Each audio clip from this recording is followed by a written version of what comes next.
Hi everyone, and welcome to Service for the Community.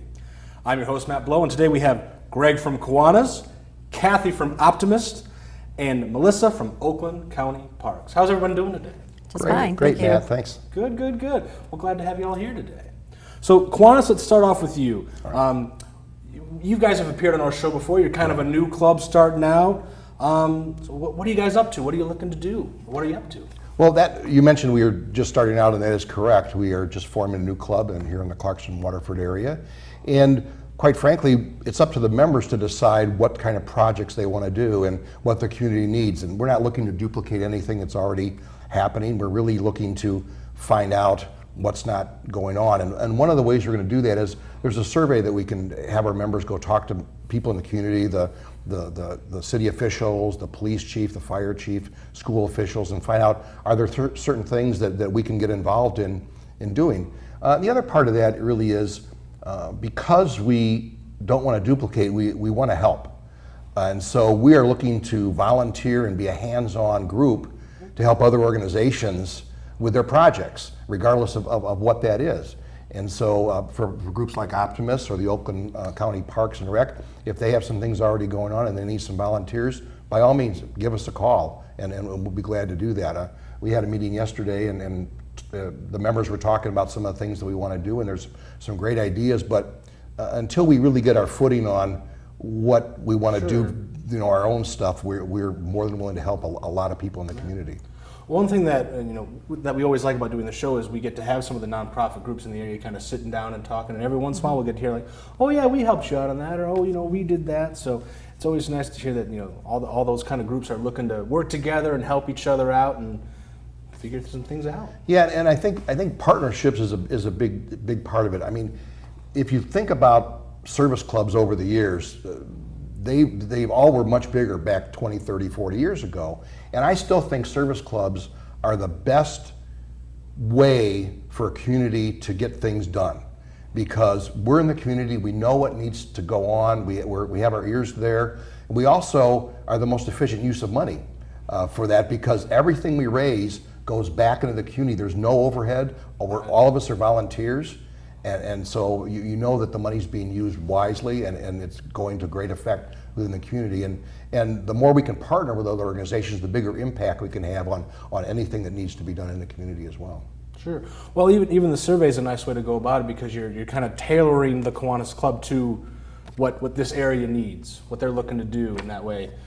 So it kind of adapts to the community. Right. And we talked about that. Our Kiwanis' main focus is helping kids. Our motto is we're a global organization of volunteers dedicated to improving the world one child and one community at a time. However, you could say that everyone is a child of God, and so no matter what age. And last night at our meeting, somebody brought up helping some senior citizens, and so we're open to those kind of things as well.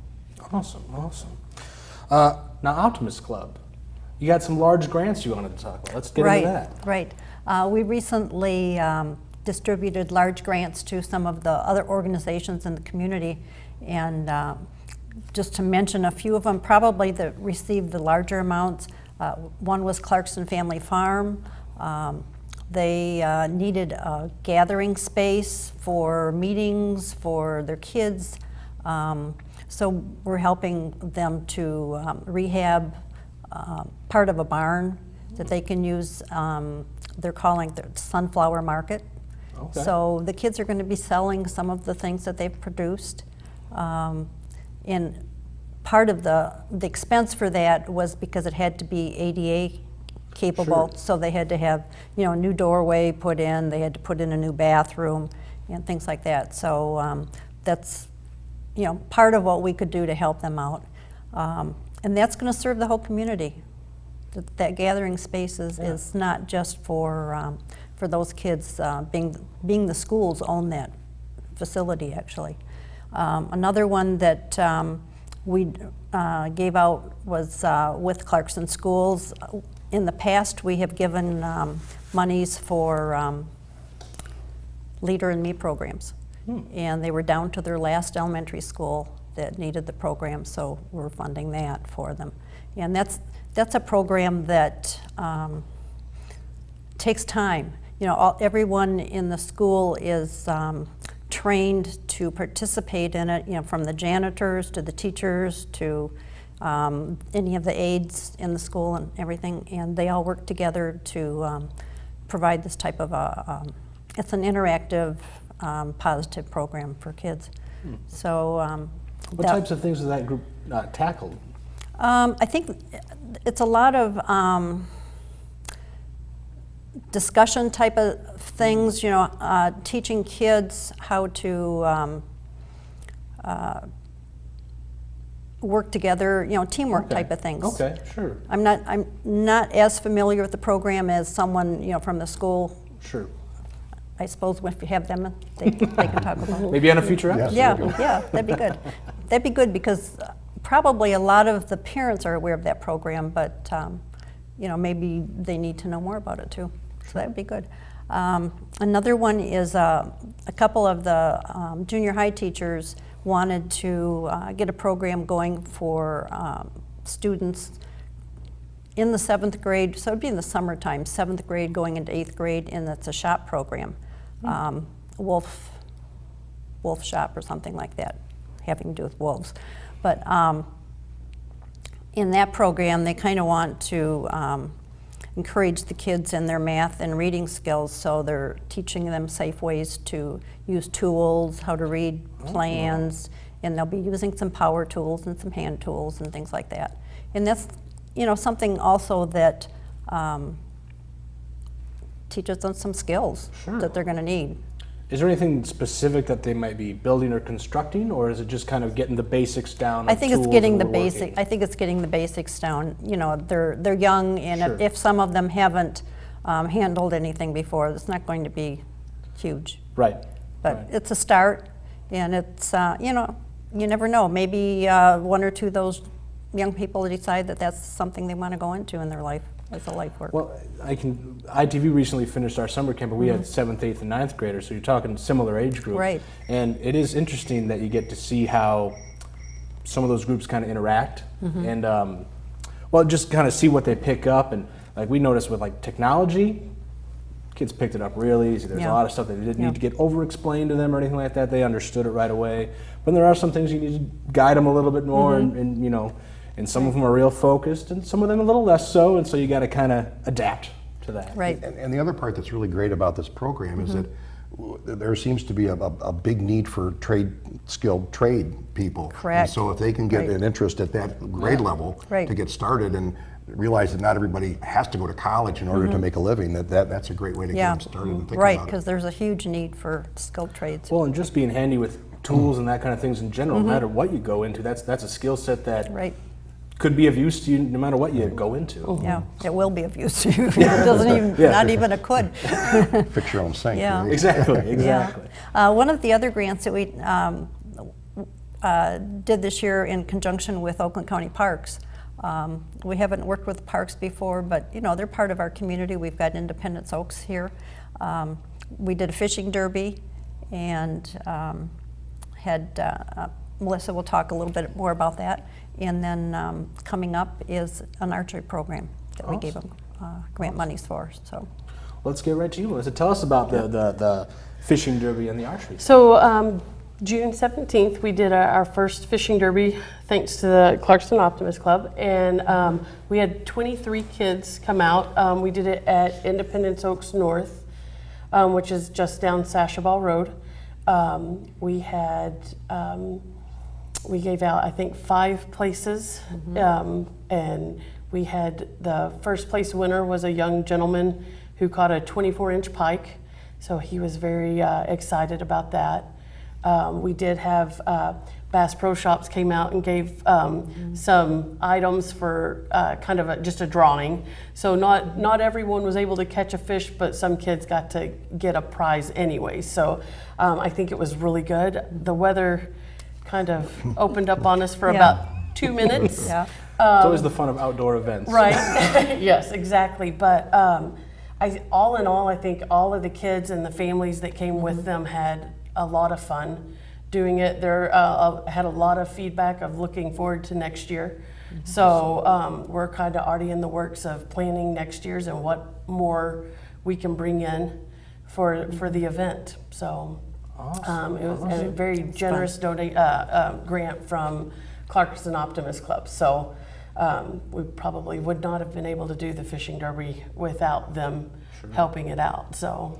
Now, what is the? And you may have already kind of touched upon this. But what is the derby element to it? Because when I think of derby, I think of like a race. So is that Yep. So we allow them to fish for. We fish for about an hour and a half. Okay. So they can catch as many fish, and we take their largest fish that they caught. Gotcha. So so as they're going along, we just make sure that we're keeping track of what kind of fish they caught, how big it was. Sometimes with fishing derbies, you'll do length and weight. With this one, we just did length because it was a new, and we weren't really sure what all we would be catching inside in this lake. We know it's a very it's a catch and release only lake, so we've got a lot of different varieties of fish in there. So, but it was just a lot of fun to be out there with the kids. So. And tell us about the archery. So once again through the Clarkston Optimist Club, they've given us a little bit larger of a grant, around $7,000, to put in a semi-permanent archery range at Independence Oaks, along with some archery equipment. And our goal is to kind of be a feeder recreation program to maybe if there's adults and kids out there that aren't really ready to put the financial commitment into buying their own equipment. Gotcha. That they can come out and use Get a our taste equipment. for it, see if it's their thing or not. Yep. And it's ours is going to be purely recreational. So with target shooting and stuff like that, we'll give them the direction on how to shoot and stuff like that.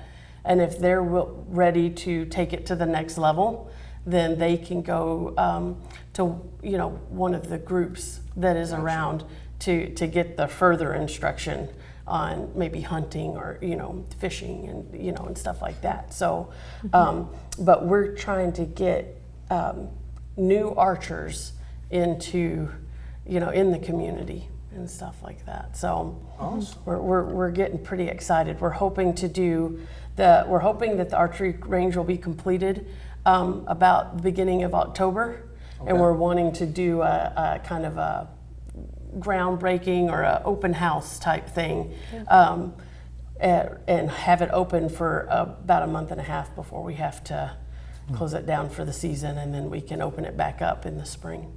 Awesome. Awesome. Like a 21 arrow salute. Kind of. Bring people out, especially the Optimist Club, to see, how we're going to operate our the event or the archery range and everything. Neat. Awesome. So, awesome. Now, Kiwanis, there's one other thing you want to talk about. You want to talk about the Kids Coalition Against Hunger. Right. Yeah, I had mentioned earlier that we are looking to kind of define ourselves as the kind of projects we have. There is one project that we did do, and that was a couple Saturdays ago at the Senior Center at Clintonwood Park. Clintonwood Park, yes, okay. And what we did is there's an organization called Kids Coalition Against Hunger, and I've been affiliated with it. I've done packagings with them for 12 years now, and to me it's one of the best hands-on service projects that I've ever done, and I'll show you the finished product. What you're doing is you're taking soy protein, rice, dried vegetables, and vitamin powder, and you're actually assembling that and putting it in these bags. You're weighing the bags to make sure, and then you're sealing it. And this bag will feed 6 adults. Wow. You'll cook it in boiling water. Depending on the amount of water, it could be a casserole consistency or a soup consistency. And it has 21 vitamins, minerals, and nutrients, so it's a complete meal. So this can be, it has a shelf life of 3 years. It can go anywhere in the world.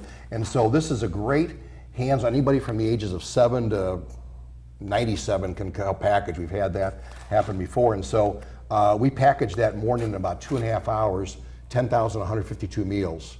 Wow. And they all went to Lighthouse here in Clarkston. They came and picked up the food there. So this is a great service project for a group that wants to do it and really just have a great family event.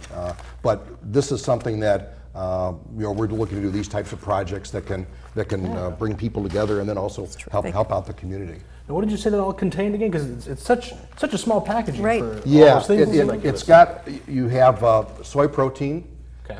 rice, dried vegetables, and vitamin powder. Wow. And then the rice goes in last because it's a filler. Sure, And sure. so you weigh it to get that. So anyway, it's just Wow. And then of course you can add any seasonings or spices that you want to. Sure. But Fantastic. yeah, I think it's a great project. But so that's one of the things that we've done. And I guess to kind of also then talk about, we are, as I mentioned, we're just getting going, and so we are looking for additional members for the club. Probably about, we're looking for 15 to 20 people. We have about 14 right now. And our next meeting is going to be on August 9th at 6 o'clock at Oakhurst Country Club. So if you want to please come and check us out. We'd love to have you stop by and see what's going on and get your ideas about what the community needs. I mean, even if you don't decide to join, we'd love to hear from you as far as if your organization or business needs some help, please contact us. Awesome. How often do you meet? That's part of what we're going to be Okay, determining. all right. This group is very much meeting averse. We Okay, talked about okay. it's not going to be every week. It may be twice a month. It may only be once a month. And then they just want to go out and do hands-on service. Great. That's a big thing. So. Great. Awesome. Now, Optimist, I know we had talked about large grants, but I believe we actually have a video to show Right. with some of that as well. Right.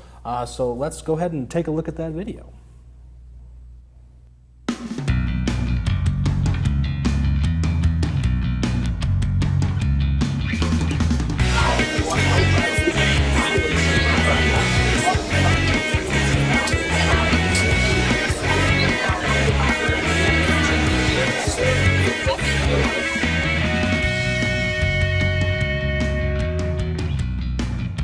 Each year that for the last 6 years, the Optimist Club has been fortunate enough to receive $50,000 and to be able to send this money into the community for with a focus on children.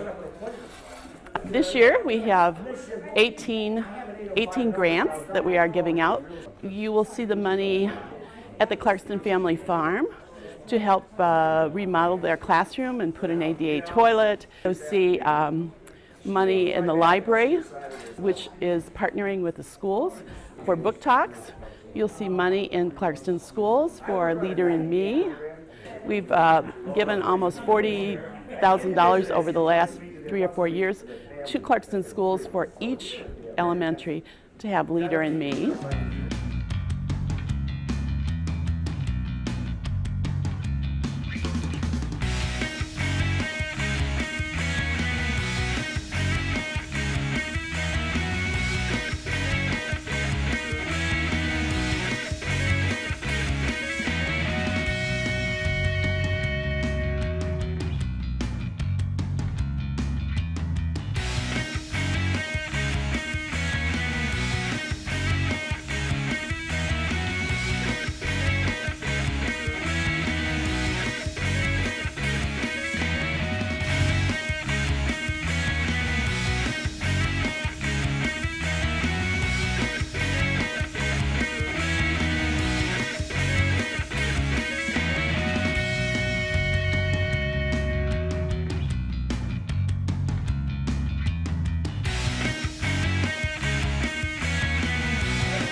Awesome. Awesome. Thank you. Well, before we wrap up, is there anything else you guys want to talk about today? I just noticed on the video that one of the last items was oats, as far as a grant, and we visited there yesterday. They've changed their locations. That they're now on Groveland Road in Ortonville. They bought a facility there. They were renting the other facility on M15 for 20 years. Wow. And they've bought a facility. It's wonderful. You can just see the amount of work that has gone into it and has to go into it. So I know that they use a lot of volunteers too. There's building projects, there's cleaning projects. And if you don't know what OATS is, it's, can't remember what it stands for, but it's therapeutic riding, horseback riding. Oh, okay. And the young people ride horses, and then, you know, if they're not into riding horses, there are some that are disabled in some ways that they do chores around there, or, you know, there's okay. chickens, there's goats, there's a little pot-bellied pig. Just a lot of different things, but it accommodates a lot of different disability issues. And like I said, they can use a lot of help too. Awesome. Well, anything else? I just want to say that thank you for having this show, because problem. Thank you guys for coming. the fact that like even before the show started, I found out Melissa and I have an organization we both are aware of that we've worked with, and so now the fact that we can get together and talk and do some networking, it opens up other possibilities for doing some things to help each other in the community. So thank you for doing this. Awesome. That's one thing we love, that this show does get, you know, it gets the different groups in the room together. And sometimes you just got to be, you know, sometimes passing the right person, saying the right thing. Oh, hey, wait, we could help on that, or we can get involved. So Right. we're always glad when that's the other product that the show kind of creates, so to speak. But If anybody in the community would like any information on our future programs, just check out our website. It's oaklandcountyparks.com, or you can like us on Facebook, and you can see all the programs up in the feed. So awesome. That's great. Well, thank you guys so much for coming by. Thank you. Thank you. And that's all the time we have for service for the community. We'll see you guys next time.